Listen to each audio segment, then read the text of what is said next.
Hi, good morning to everyone. Today morning assembly is led by Kirtana. Let's begin.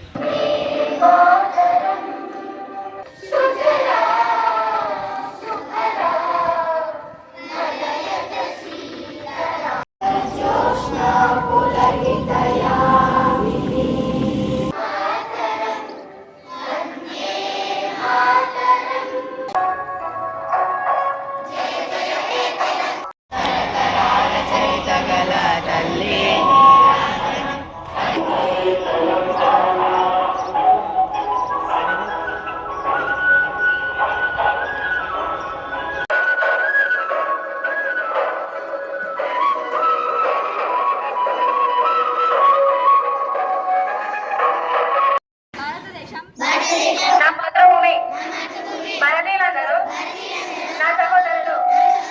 నేను నా దేశాన్ని ప్రేమిస్తున్నాను. పట్ల దయతో ఉంటాను. నా దేశం పట్ల, నా ప్రజల పట్ల సేవానిరతి మూలం. జై హింద్. వరదే కామరూపిణి విద్యారంభం కరిష్యామి. భవతు మే సదానంతరు సరస్వతి మహేశ్వర గురు సాక్షాత్ పరబ్రహ్మ తస్మై శ్రీ గురవే నమః. Let's ask to say today's golden words. Hi, good morning to everyone. Today's golden words: purity, patience, and perseverance are the three essentials to success. And above all,